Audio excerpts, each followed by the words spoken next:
Olá, caríssimo telespectador da Rede Século XXI, obrigado pela sua audiência. Está começando mais um programa Luz da Vida, nosso compromisso semanal, no fim da tarde do domingo, primeiro dia da semana, dia em que celebramos a vitória de Cristo sobre a morte. Este é o dia que o Senhor fez para nós, alegremo-nos e nele exultemos.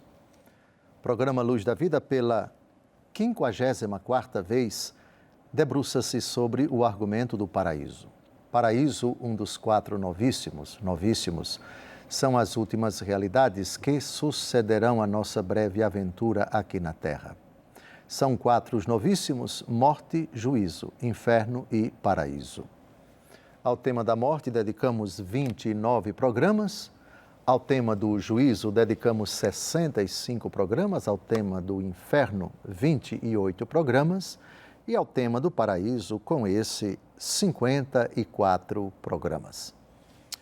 Os últimos 17 programas, 17 com esse, estamos a analisar o tema do purgatório, uma verdade de fé, a purificação final.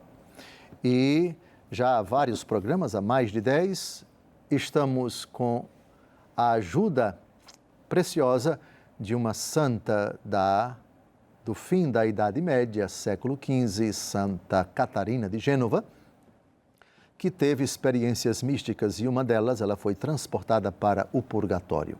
Lá ela esteve e aquilo que ela viu, ela colocou por escrito nessa obra pequena, não muito longa, trata-se de um livro pequeno, como vocês percebem, mas de uma grande importância, de uma clareza tremenda, é um auxílio fantástico para quem quer compreender o que é o purgatório, a purificação final, o fogo do purgatório. Que sofrimento experimentam as almas que lá se purificam e também a alegria imensa que elas experimentam, porque partiram na graça de Deus, têm certeza da sua salvação, mas ainda não adentraram no festim dos eleitos, porque ainda necessitam, pela misericórdia de Deus, pelo fogo abrasador do amor de Deus, precisam ser purificadas das ferrugens do pecado, dos pecados, da fuligem do pecado, da deformidade que o pecado causou em suas almas. Continuando agora com Santa Catarina de Gênova, no parágrafo 24 do seu tratado, é um tema que vai agradar a todo mundo. A paz e a alegria que a purificação causa nas almas que se purificam. Já tratamos no programa anterior do sofrimento, da dor. São penas indizíveis, são penas que, quanto à sua quantidade, Santa Catarina diz que são muito parecidas com as do inferno, quanto à quantidade, mas não quanto à qualidade. Porque no inferno se blasfema contra Deus. No inferno não há possibilidade de que as almas entrem no festim dos eleitos. O purgatório, elas têm certeza da salvação, elas sabem e nós professamos que todas elas adentrarão muito em breve no festim dos eleitos. Elas não blasfemam contra Deus, elas adoram a Deus. Elas se alegram por aí, está? Apesar de sofrerem indizivelmente, se alegram porque é o amor de Deus quem as abrasa. Elas se alegram porque essas imperfeições que são extirpadas e nessa extirpação elas sofrem muito, mas sabem que estão envolvidas pelo amor de Deus, estão abrasadas pelo amor de Deus, é a misericórdia de Deus a causa dessa purificação.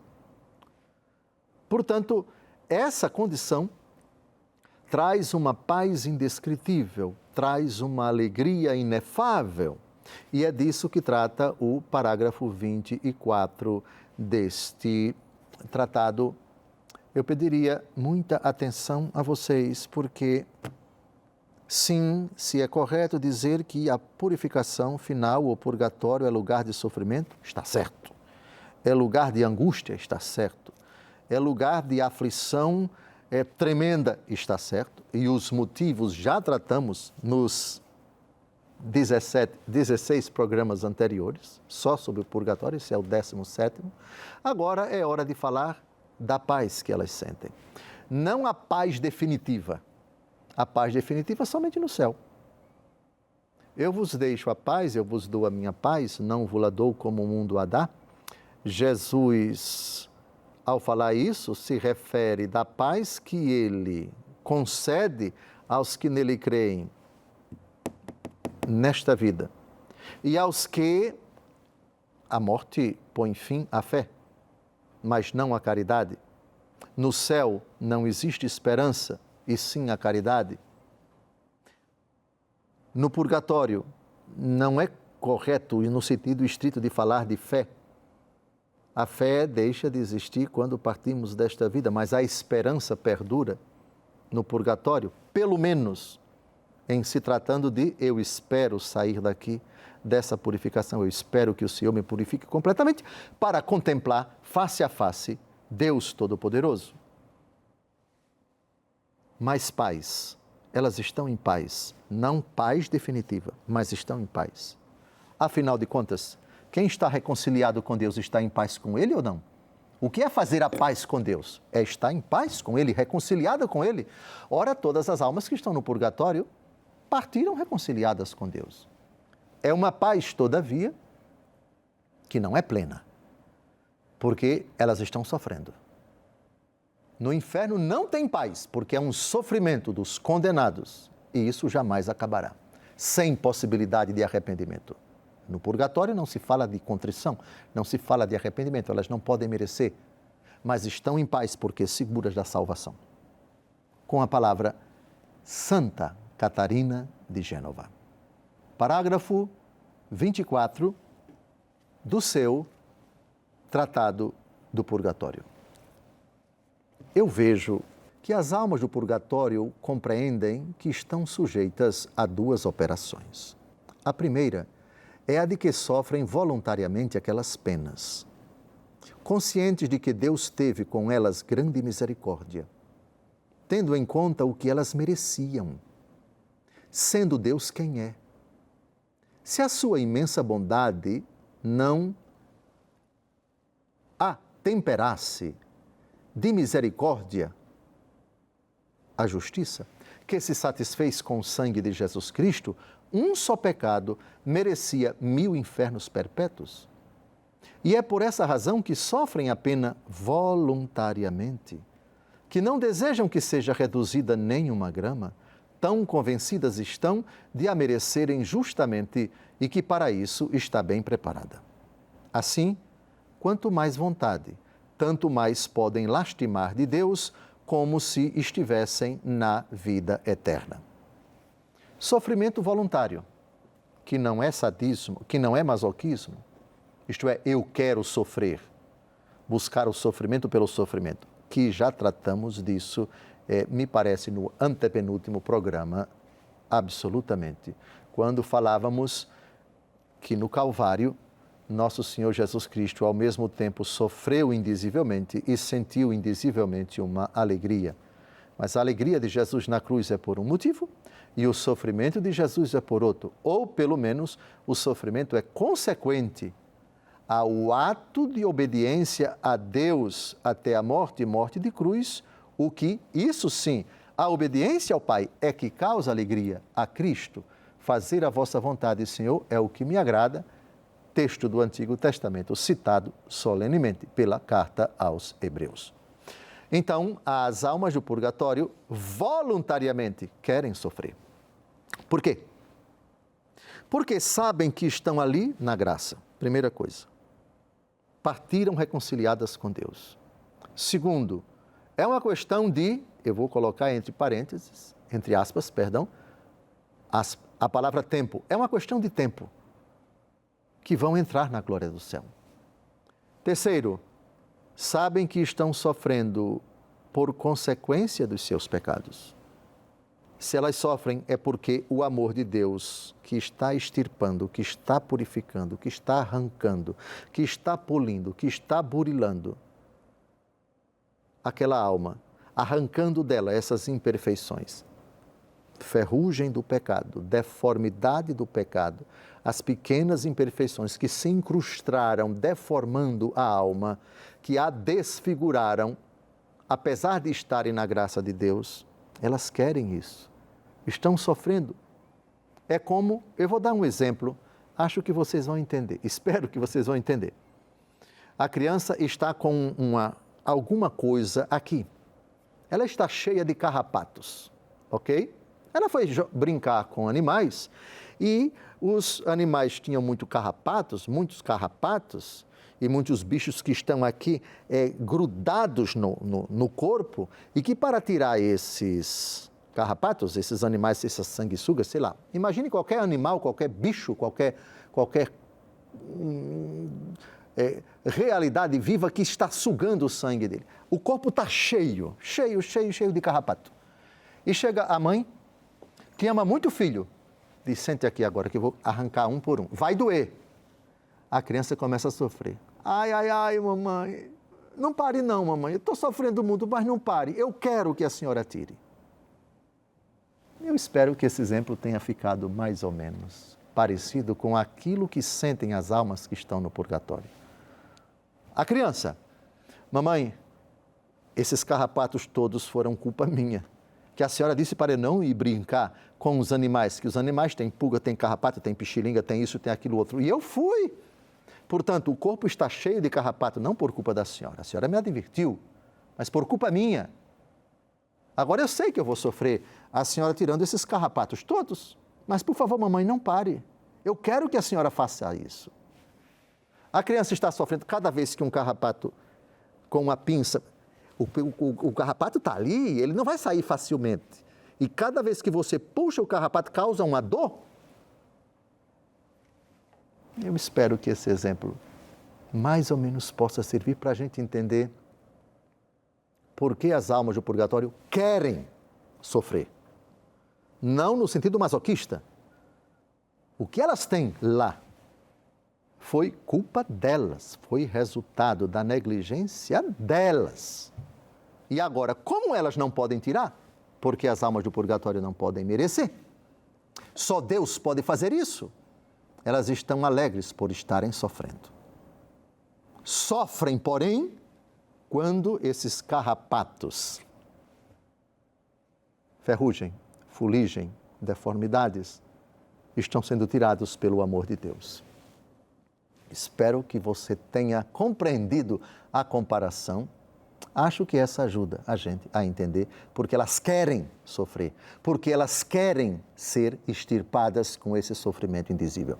Está terminando o nosso primeiro bloco. No segundo, continuaremos com Santa Catarina a investigar o purgatório.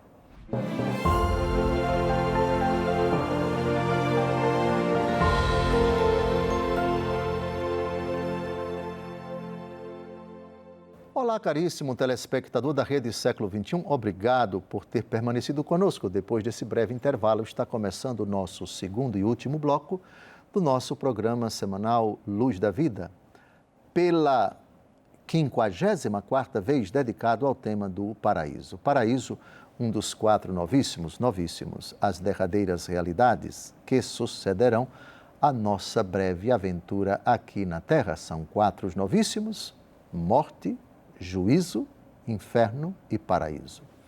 Ao tema da morte, dedicamos 29 programas. Ao tema do juízo, dedicamos 65 programas. Ao tema do inferno, 28 programas. E ao tema do paraíso, com esses 54 programas. Continuamos a investigar pela 17ª vez o purgatório. É um apêndice obrigatório, necessário para a nossa fé católica quando o assunto é o paraíso.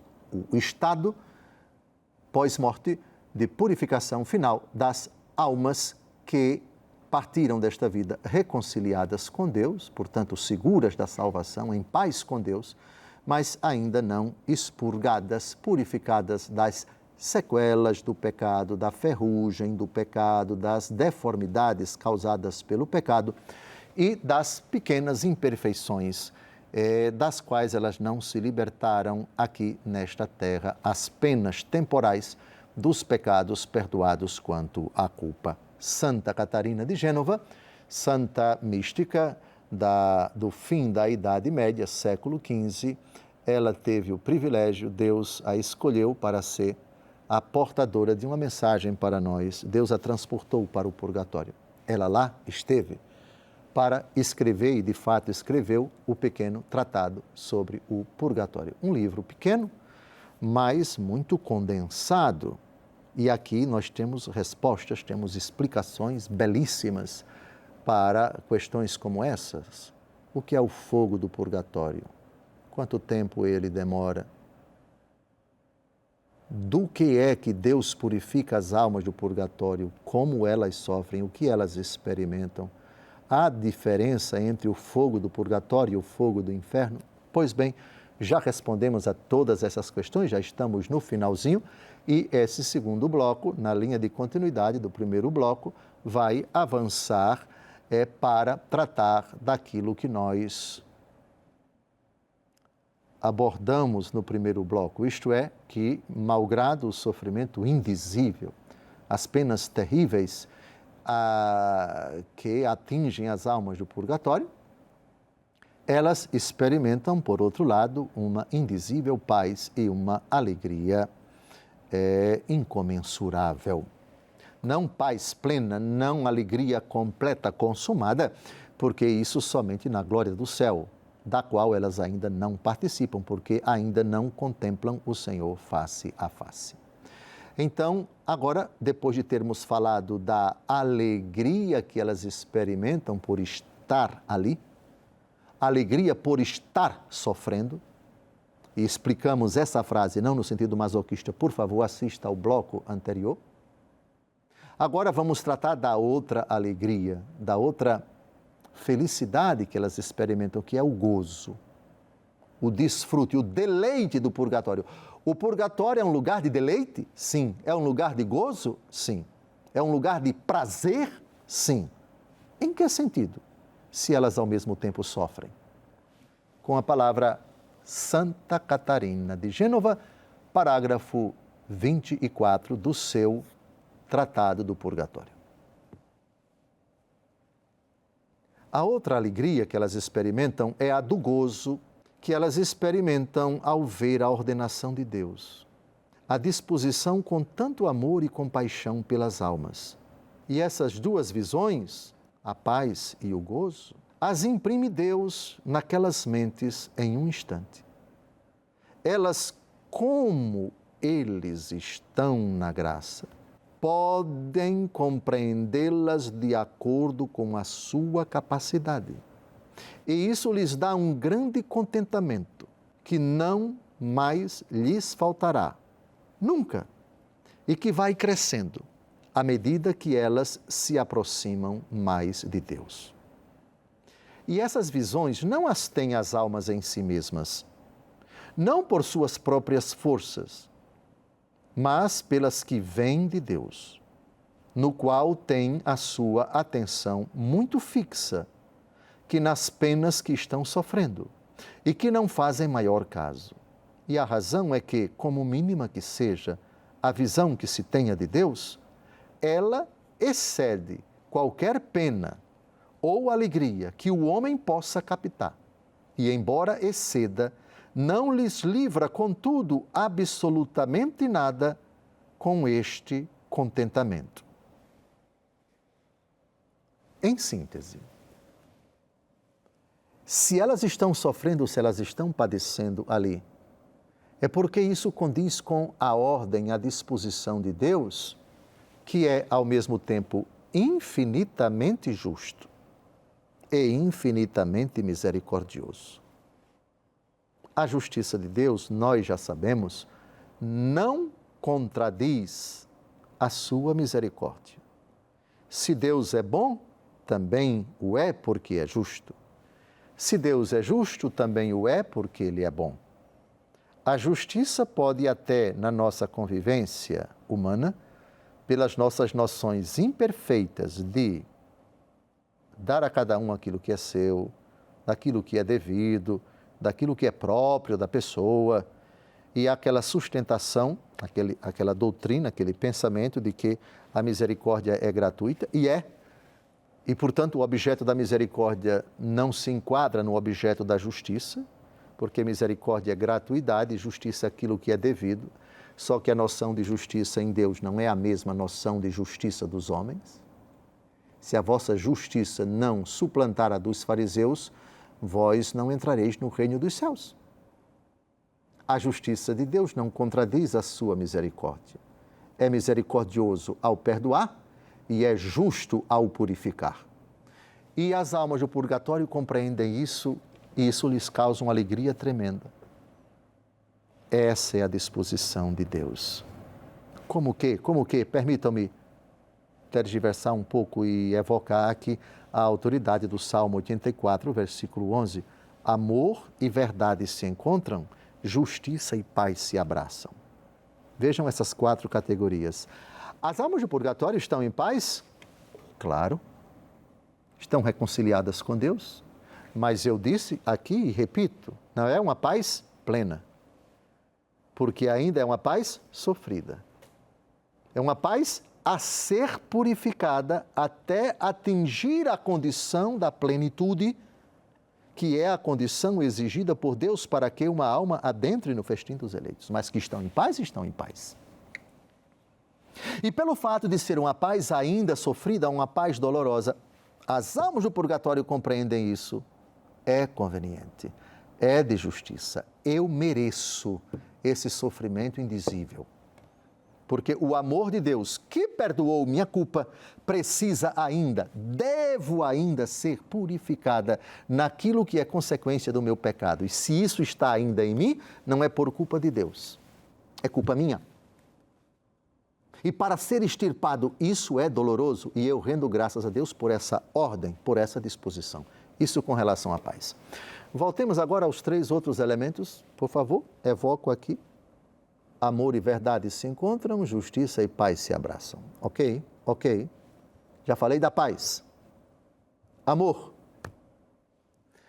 Na carta aos Coríntios, primeira carta, capítulo 13, no hino à caridade, o apóstolo Paulo diz uma frase: o amor não se alegra com a injustiça, mas se rejubila com a verdade. Tudo crê, tudo espera, tudo suporta. Se as almas do purgatório já estão na caridade da reconciliação com Deus, plena reconciliação com Deus, morreram reconciliadas.